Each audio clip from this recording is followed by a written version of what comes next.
Alors que la fabuleuse fable du FIF fait fureur en ville de Fribourg, la faculté des foutriquets à se fasciner pour des francs-freluches s'affaisse. Sugus. Bob. Non. Kayak. Radar. Rêver. SOS. Tut. Abba. Xamax. Quel est le point commun entre tous ces mots ? Eh bien, tout comme Anina, ce sont des palindromes, plus simplement des mots que l'on peut lire dans les deux sens.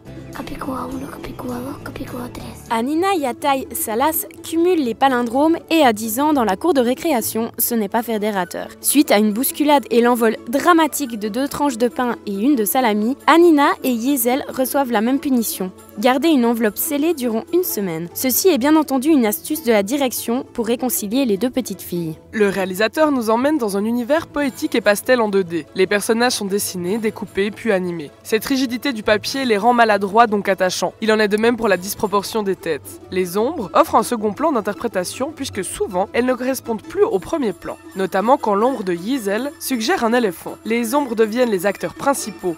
On ne voit qu'elle dans la cour de récré. On ne peut qu'imaginer voir les enfants s'amuser. Le film joue également beaucoup avec les surfaces réfléchissantes pour faire avancer l'histoire. Rétroviseurs, flaques d'eau ou encore pendules deviennent les vecteurs de l'action. L'histoire est entrecoupée par les rêves d'Anina qui permettent aux spectateurs d'observer les événements à travers le filtre d'un enfant de 10 ans. Le film est touchant et Mimi la praline. Les dessins et l'histoire sont à un niveau excellent, à aucun moment le spectateur adulte se sent exclu. Les grosses productions américaines et japonaises, on les aime, mais on a besoin d'air frais. Anina est cette brise fraîche qui nous fait bien zizir. ¡Uf! ¡Tiraste mi merienda, niña Capicua! Millions of Egyptians came down to the streets in nationwide protests. This uprising defies any definitions. People are gathering in the largest demonstrations against President Hosni Mubarak.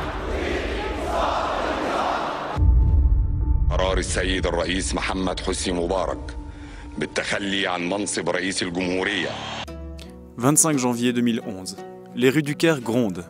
C'est ce jour que choisit Jeanne Noujaim pour prendre sa caméra et descendre à la rencontre de la jeunesse égyptienne.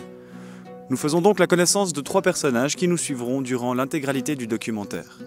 Il y a d'abord Ahmed, la vingtaine et de l'espoir plein le cœur, puis Magdi, un membre des frères musulmans, et enfin Khalid, un acteur revenu au pays. Ils font partie de ce peuple qui a occupé la place Tahrir, animé par cette inébranlable envie de changement. Le 11 février, Hosni Moubarak est destitué par l'armée égyptienne. La place explose de joie.